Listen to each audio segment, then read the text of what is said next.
So today we're going to go through some practices that successful companies in the AEC industry have used related to project management. So real quick, we went through introductions. I'm going to do a brief overview. Literally, when I say overview, I mean one slide. We're going to do one slide overview of the Autodesk Construction Cloud. Then we're going to go into project management specifically. And then I'm going to jump into some live demos. And then we'll end this with some Q&A. I like to do the demos live as much as I can. As a result, today you're going to see me kind of logging off and logging in as different users when we talk about project management. So I want to show you some of the different roles and what those roles, their experience when they log in and start using some of the project management tools. So first of all, what are some of the Autodesk Construction Cloud features, and specifically, we're going to look at project management. This slide here, it kind of summarizes, the entire Autodesk build capabilities. Within the Autodesk Construction Cloud, we have, 4 main products. We have Autodesk Docs, we have BIM Collaborate and the Pro version, we have Takeoff, and then we have Build. And within Autodesk Build, we have, we're going to focus on project management. And you can see underneath project management that they have it broken up to include Rfis, submittals, meetings or meeting minutes, daily reports, schedule, and field observation. So I won't be able to get all 3 or all 6 or 7 of these items done. I'm going to focus on 3 of them, 3 that are pretty common. But if you want to see other demonstrations, feel free to reach back out to us and we can do demonstrations specifically for your company. So let's go ahead and let's do a live demonstration here. So give me a minute while I share my screen.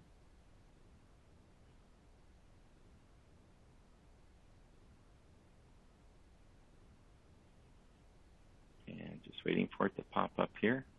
There we go.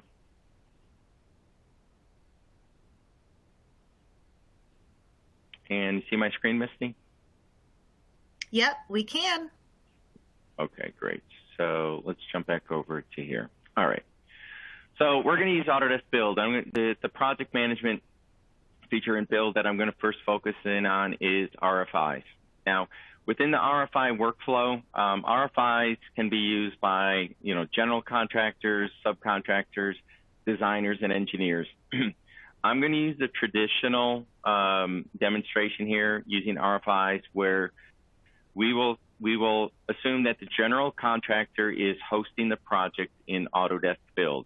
Then the general contractor has invited a subcontractor. The subcontractor could be anybody. It could be your mechanical contractor, your electrical contractor. It could be plumbing. It could be paint. Any subcontractor.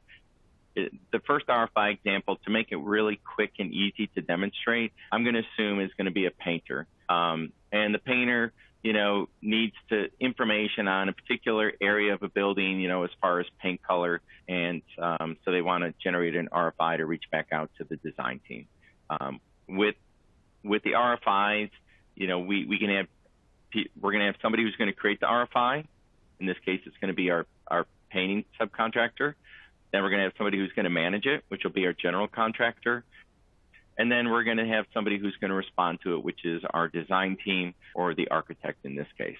So currently I'm logged into this project, and you'll notice right up here, the name of the person right now is Sam, subcontractor. And Sam can come over here to the RFI section. And Sam's been given permission that he can generate RFIs. So if I come in here and I select Create RFI, from here, we'll give this a title, and I'll say here, paint color for room 123. I'm going to use a standard workflow. We're going to keep it real simple. Ball and court, who am I going to send this RFI to? Well, I'm going to send it off to the GC. They will then reach out to the design team to get a response. From there, I'm going to say due date. I'm going to start painting, this weekend, so I need to know by Friday. I can enter in the location information. From here, I can put in my question, what is paint color for room, 123? And maybe I could say, same as room 124, Sherwin-Williams, 456. So I can put, you could even put a suggested answer in there. I could also link other information inside of Autodesk Build. Pretty much everything you see listed here for references is what you're going to see inside of Build. So I could reference files or sheets. I could access photos. I can even access submittals and other RFIs. And you see issues, schedules, assets, potential change orders, and forms. And this is in my way. Let's move this. And forms. So pretty much everything within Build we can reference into our RFIs. And if I went to submittals, I could reference everything else, including RFIs. So there's a lot of connectivity with Build that we're able to take advantage of. But in this case, I'm not going to bother referencing anything. Again, I'm going to keep this very simple. Down here, I can answer additional questions, which some of the stuff like a cost impact, yes or no, unknown, schedule impact. If you respond yes to either one of those, it doesn't automatically initiate like a change order or automatically initiate some sort of a change to the schedule. You still have to go in there and make those changes manually. But eventually all that stuff will be interconnected. You will see here with references where I can include a schedule as well as a potential change order along with this RFI if I decide to. For now, I'm just going to hit the create button. And what's happened is, as the subcontractor, I've now generated this RFI. And it will open up the RFI for me. I'm going to exit back out of this just so you can see it. And it happens to be right down here, paint color for room 123. And if I open it, just like it did for me, I have the opportunity to come in here and then review the information that has been generated. And necessary, I could add reference information as well. For now, this RFI has been created, and now it's telling me that it's waiting for submission, and it's already been assigned to the GC. So what I'm going to do is I'm going to exit out of this as the subcontractor, and now I'm going to log in as the general contractor. So I already have a login set up as the GC, SDG. There we go. Log in here, accept my password. Now, when the general contractor logs in, I will go to my project. Here's the same project I was just in. I'm taken to my home screen, and I could come down here to RFIs. If I come down here to on my home screen to review my home screen, if I come down here where it says work status, I could actually see that I've got 2 overdue RFIs, and then I've got 2 RFIs that are currently not overdue. Now, if I click on this, this will show me those 2 that are currently open. If I come down here to RFIs, it's actually going to show me everything, which then I'll come in here and maybe filter it. And if it's a long list like this is, there's 41 here, I could come over here to filter and say, all right, just show me everything that's waiting for submission. And in this case, there's 2 here, something having to do with some water closets and then paint color. And that's fine. But honestly, if you want to take advantage of the home screen here, just come right down here and just click on RFIs. It does the same thing instantly for you. And now all you have to do is just go ahead and select those 2 RFIs and review them. So I'm going to go ahead and I'm going to select on this paint color RFI. As a GC, I have a chance to review the information. Actually, I can come in here and I can edit this. Maybe I'll just say, okay, just question Sherwin-Williams 456. I could make change to any other information by simply hovering over it. And when you see the pencil sign, you can make those changes. And again, I can add references if I need to. So looks like everything is filled out enough that I can submit this to the reviewer. So I'll go ahead and hit submit to reviewer. It automatically assigns this an RFI number. The workflow, I'm going to keep the default, but the reviewer name is Abby Architect. I want Abby to confirm the paint color here. I can specify a co-reviewer, a due date, and then if I want to assign a watcher, meaning somebody that just kind of gets an email notification that say, hey, there's some questions going on, and we're just letting you see the emails back and forth.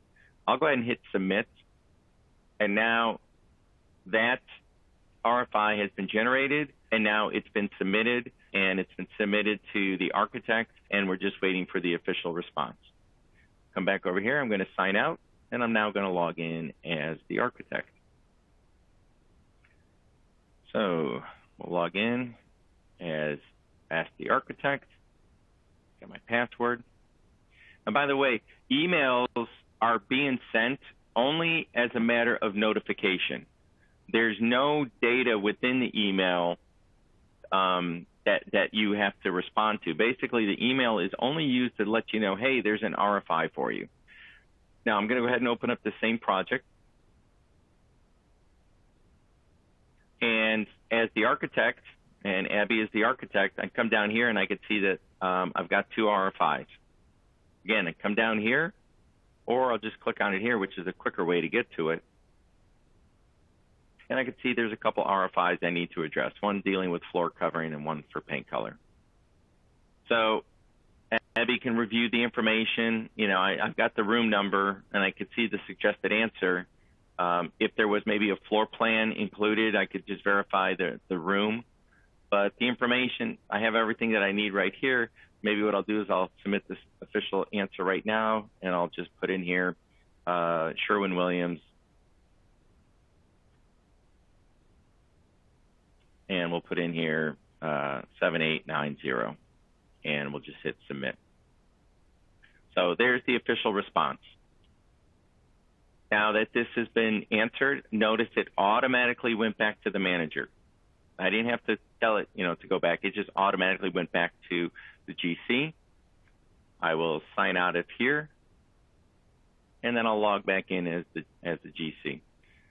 Normally when I do demos, I have all 3 roles. So I don't have to keep logging in and out, but when you are a combination of roles, certain steps get skipped. And it's important that I don't skip any steps here. They get skipped on purpose because you don't need to do certain steps if you have multiple roles. So I like to set up these individual roles so that not a single step will get skipped. All right, so now I'm logged in as a general contractor. I can see I've got 2 RFIs here that I can respond to. And I can see one of them has been answered. Okay, my water closet is still waiting for me to submit it, but one of them has been answered. And I can select on it. I could see what the official response is. And then, if there was any sort of question, they always provide the opportunity that you can send it back. I could return this back to the reviewer. But in this case, I got the answer that I needed, and I'm going to hit close and distribute. And because my painter was the one who created the RFI, it automatically will have the painter's name in here. In this case, it's Sam. And then I can put it in a comment and say, architect responded. And I'll go ahead and close that RFI. Now, what's nice about this, if you notice right over here, this activity log, it is keeping track of all the activity related to that RFI. So we can see when the RFI was created.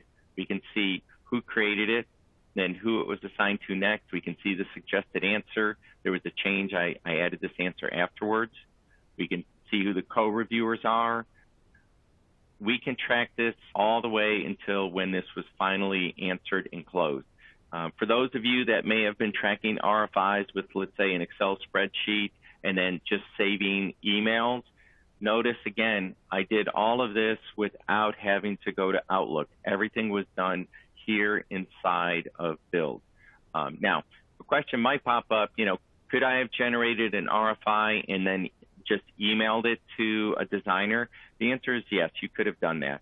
But for the most part, we use email traditionally just for notification purposes. Hey, an RFI has been created. Hey, you've been assigned that RFI. Hey, you need to respond to it. But all the work is done here inside of Build because now we have a history of all that work that was done, and we could always go back and look at our log. And you see I've got a log here of 41 items here that I can go back and I can see, each one and look at the history related to that particular RFI. All right, so let's go ahead and do this. We are now going to take a look at submittals. So I'm currently logged in as a general contractor, and let's say that I want to create a submittal. I need the contractor to provide me information about maybe some air handling units. So in this case, Sam subcontractor, Sam is going to be a mechanical contractor instead of a painter. So what I can do is I can create item. From here, I can go ahead and select the spec section. Now, for those of you, who've done this before with other products or maybe with the older BIM 360 build, I do have a way that I can import an Excel spreadsheet that has a list of items that I can import. So I'm doing this one item here live, but if I had a spreadsheet with 100 items, I could easily import that and create those items pretty quickly. So from here, I'll go ahead and give a title to this, and I'll say air handling unit. I can put a description in here. I'm going to skip over that. I'm not going to bother with packages. I'm going to have one item here. If I remember correctly with PlanGrid, you had to create packages even if you had just one item. I might be remembering wrong. I use so many different programs. But for the most part, I'm not going to bother with packages. But if I had multiple items and I want to group them together in a package, I could do that. I'm not going to bother with with this, I can decide on this submittal, the submittal item, who's going to review the submittal item, who needs to respond to it. And you'll notice I created some templates here, and I called one that says just the engineers are going to review it, or just the architects, or I'll have maybe the architects review it followed by the engineers. In this case, I'm not going to have the architects review my air handling units. I'll just have my engineers review it. By the way, this is fairly new with the templates. I say fairly new. I think it's just like maybe a couple months that I was able to actually create this template. But I did this ahead of time as opposed to during our presentation today. As far as, what type of submittal item is it? Is it documentation? Is it some manuals, product data sheets? I'm just going to say, provide a product data sheet. And then I'm going to assign who's going to be the responsible contractor. And I'm going to go back and find Sam, and Sam can be my responsible contractor. And I'll provide a due date, and maybe I'll just pick a week out here. And then similar information. I can have a watcher where somebody's kind of looking over the submittal and all the emails kind of going back and forth, or at least all the notifications going back and forth. I could set a required date, an approval date, a job site date, and I could put in a lead time as well. I'll just put in here 14 just for something, and then I'll hit create. So the submittal item has been created, and the responsible contractor is Sam. And so I'm going to sign out, and I'm now going to log in as Sam. So we'll come back in here, ASTI, and I'm going to pick subcontractor, log in with the password, and I'm going to go to my project. Now, remember, Sam would receive an email that says, hey, the submittal item has been assigned to you. So he would log in and go to the project. Sam could come down here to submittals. And right there, I'm currently logged in as Sam, and then I can see the submittal item. Here's my air handling unit that's waiting for submission. Or if I come back to the Home tab, I can quickly get to it. Again, right down here, there's a submittal item, that work that's been assigned to Sam, and I could select on it here. So what it's done is it's automatically filtered my submittal list for me. It brought me here, and then here's my air handling unit. I'll select on here, or I'll select it and I'll open it. So I can review the information that I see here. I can see that, Sam is going to submit information about that particular item. The GC then will send it for review, and then Mary's going to review that submittal item. This was all preset in that template that I had selected earlier before. If it's not preset, you can do it on the fly, but I highly recommend that you preset those templates because it'll make it much easier then to kind of go through this workflow. Well, what I can do now is I'm going to submit, and I'm going to include some data. The subcontractor is going to include some data, so I'm going to hit attach, and I'm going to include some data. It may already be uploaded to the cloud, but I have it on my computer, so I'm going to select my computer, and I'm going to go ahead and grab this air handling unit. and I'm going to hit open. Now, expand on this. Sam subcontractor is submitting this item, and right over here it's going to the manager, which has been preset to be the general. It could be a different person if they're set up as a manager. Blake, myself, and Michael are managers too. And then I can put in some notes, but I'm going to hit done. And now it has moved on, and it's being prepared for review. And now I'm going to log off, and I'm going to log in as the general contractor. As you can see, again, when you're acting with multiple roles here, general. You know, maybe I've got some videos where I actually do this, and it just kind of fades in and fades out as I switch different roles. But I wanted to at least run through this with you live so you can see what each person or each role would experience. All right. I can come down here to Submittals, but a quicker way is simply to come over here. The work assigned to me, again, I'm the general contractor, and I'll select Submittals here. And sure enough, I've got a few open submittal items, and I'm going to go ahead and click on this. And it says here, I can review the documentation. Now, before I send this off to the engineers, I can review to make sure it includes everything that it needs to include. I have the ability to make whatever changes anywhere where this pencil shows up. Down below, I can make any sort of updates here, such as, you know, the dates and so on, the lead time. But I'm going to assume that everything has been filled out properly. Now, as I said before, if this information wasn't already set up in the template, then I could actually choose the template here, or I can edit this review workflow where I pick who the reviewer is going to be. But I let the template do it all for me. Why spend the time doing it? I can preset all of that.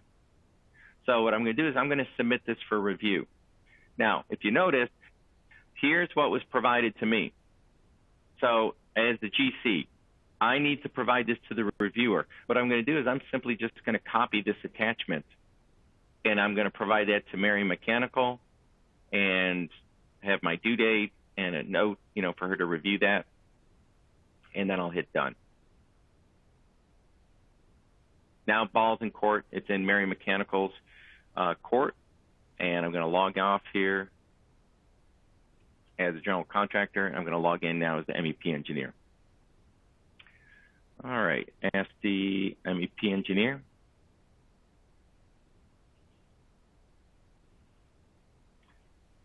Mary got an email, says, hey, there's a submittal item you need to review. Oops, that is the wrong project. I'm going to go back a screen. It's right here. Welcome, Mary. There's Mary Mechanical. Come down here. There's 3 submittal items that Mary has to review. There's 2 that are overdue, but I'm going to go to this one because I know this is not overdue. Again, it's taking me right down here. It's automatically applying some filters, and then from here, I can see my air handling unit that needs to be reviewed. So as I come down here and I look and I can see what's been submitted, okay, I could see what the subcontractor submitted, and I see that the GC is just forwarding that off to me. What I can do now is I can actually review that. Now, if I go into review, I can actually hit review here, and then I can actually select on this item that the GC has forwarded to me, because that's what they sent for review. So if I click on it, I can actually open up that PDF. I can review the documentation. Okay.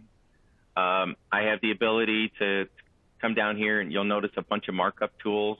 So I got different markup tools I can use. I've got preform highlighters. I've got text I can add here. I've got different symbols I can put here, maybe a circle and so on. Got a cloud. So all this stuff I go ahead and mark up. I do have an option here for Polygon where to fill it in, so I've got that too. But let's say, for example, that this has been reviewed, everything has been accepted. So I have the option right up here to go ahead and place a stamp. Oops, didn't mean to do that.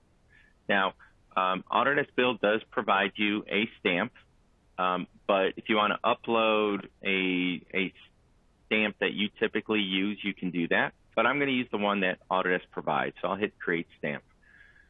From here, I have different responses: approved, approved as noted, and so on. You can see the rest. Okay. By the way, all these responses can also be programmed inside of Build, so you can change these responses as needed. But I'll go ahead and select as approved as noted. And I can type in some text. Air handling unit model 123 is approved as noted. I can change the color, whatever. I'll go ahead and set that to red. But I'll go ahead and I'll hit this Create Stamp, and it'll simply put that stamp on my screen. I can then make it smaller, make it bigger, whatever. Just put it somewhere. If I got a separate page for that, I can put my stamp on that page. You'll notice right over here on the left-hand side, you have the ability that you can use a built-in cover page, or you can upload a custom page, or you can create a blank page. And if I do the built-in cover page, and I'll scroll up right here, here's the information. This is the built-in cover page right here. It's including my company logo. But you can see who the manager is, who's the responsible contractor, and who the reviewer is. Notice it says here, reviewers, it says step 1. You can have multiple people involved. So again, to keep this simple and to get through it quickly, I've got one person who's reviewing this. But if you wanted to load a custom cover page, you can do that as well. I'll go ahead and I'll just use this one that comes with it. And now what I'll do is I'm going to save this. When I save this, it will actually take my PDF document, and then it changes the name by adding today's date. And this is actually a timestamp. So you'll notice it says 10/04, 2022, 10/04, and then 13/29 is a timestamp. That's just 1:29 p.m. What I'm going to do, just to make sure that it's obviously different, I'll just put over here in the front. Oops, not there. In the very front here, I'll put in approved.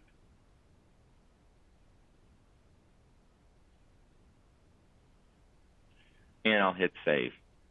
And the reason I did that is because I want you to notice right over here, now the approved submittal. This one has the stamp on it. This is the one that was provided to me. Now, while I did stamp it, I still have to come back up here and I have to put the official response here. Okay, so I stamped it. Now I'm actually going to note this submittal item is approved, and I can put in whatever additional comments here, see attached document. And then I'll hit done. And now this has gone back to the GC, and I can exit out of here. By the way, before I do that, if you notice, everything's being tracked. Every step along the way, it's being tracked, all the documentation, as well as the activity log. So I will go ahead and sign out as Mary Mechanical, and I'll log in as our general contractor again. And as you can see, this is the reason why I won't be able to get through all the project management functions, but I can at least get through 3 of them without overloading or trying to rush. So I'll come back. I'm logged in now as the general contractor. Come down here. Here's my submittal. And I can review my air handling unit. I can see it's open still. It's been reviewed. And I can review all the information. And if I come down here, I can see that, yep, looks like it's been stamped. Right over here. Approved as noted. Good. Now the only thing here is just simply close this submittal and distribute. And since I'm going to forward this on, I will just go ahead and make sure I put a copy. And so that's going to get forwarded and sent back to the responsible subcontractor right here. Actually, approved as noted. And then I'll just hit done. Now, I'm not going to bother to log in as the responsible contractor, but they will get notification, that this has been closed. And now for this particular air handling unit, I can see the official response, who provided it. I can go through the history and I can see the official response here as well. So that was a quick run through of submittals. The other thing I wanted to bring up related to project management is dealing with meetings.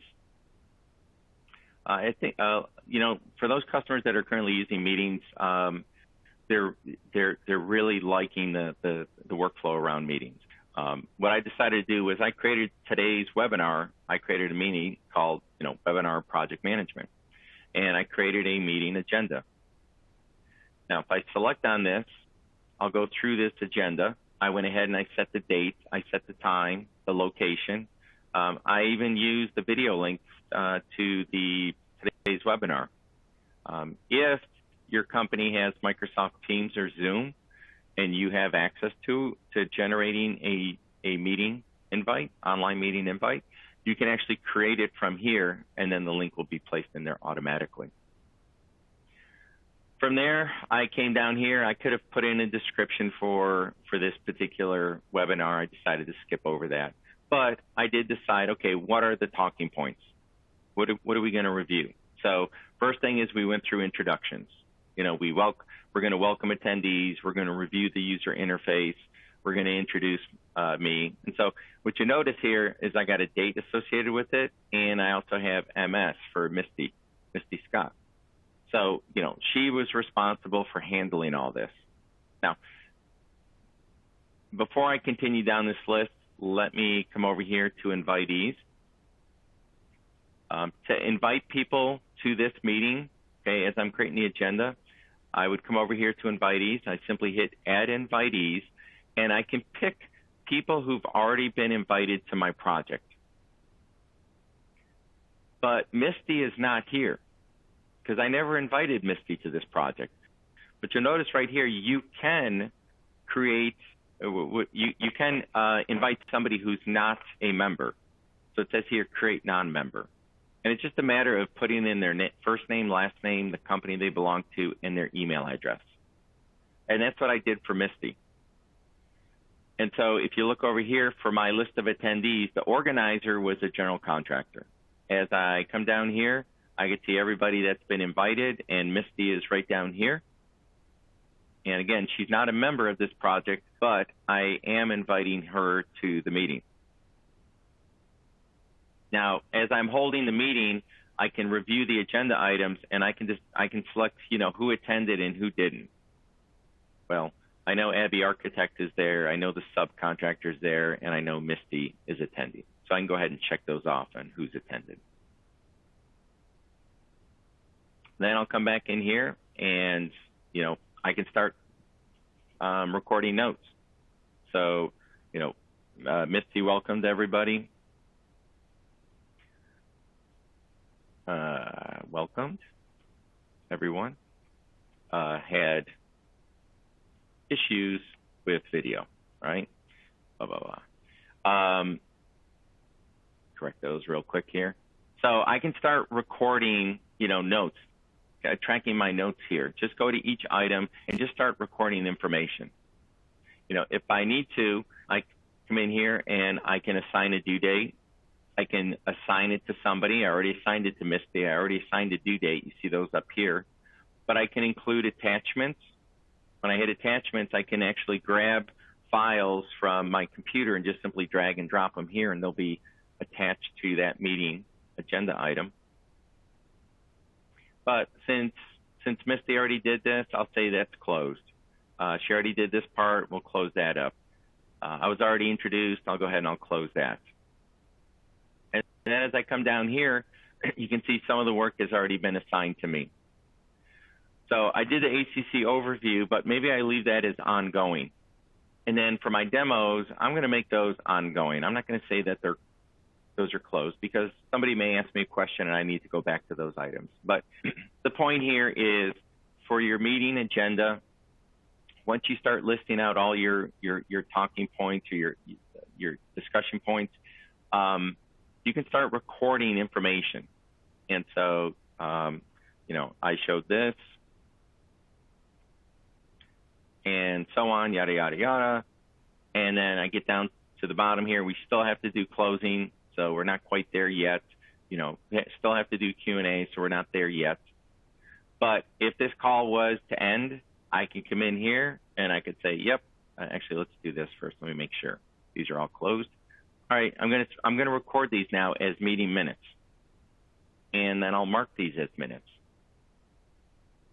Now, because I marked them as minutes, we can't go back in here and edit the information here. All right, so I'm unable to do that. But one of the things I could do is I could follow up with another meeting. So let's say that this call had to end early and we're going to finish up this webinar next week.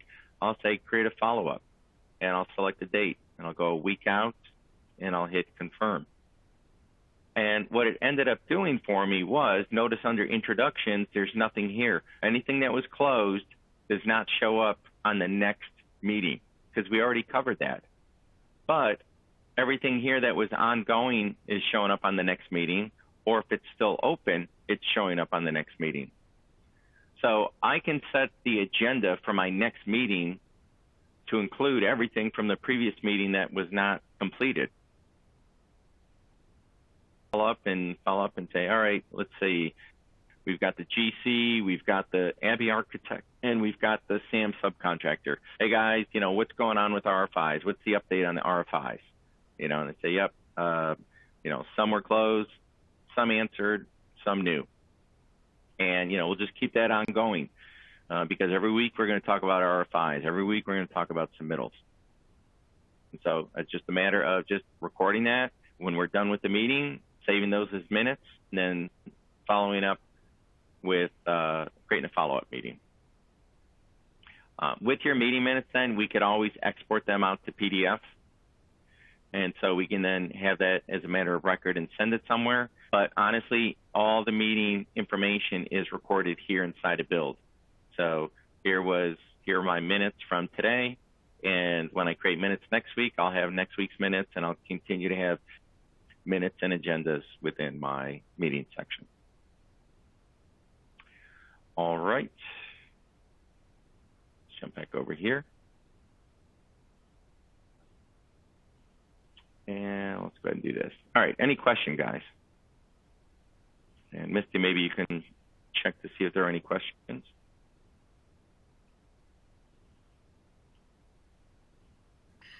We do have one here in the chat. How does Build Rfis and Submittals compare to PlanGrid Rfis and Submittals?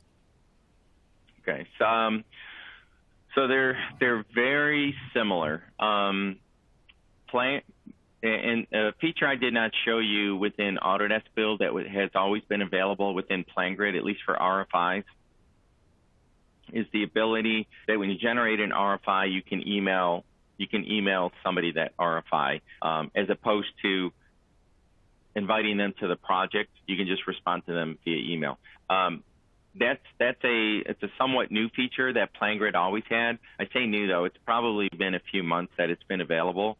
So what I would say is more and more PlanGrid customers are starting to make this transition over to Build Rfis and Submittals, not just because they're so similar, but where they really differentiate is in the reporting. The reporting with Build is far superior than the reporting we get with PlanGrid.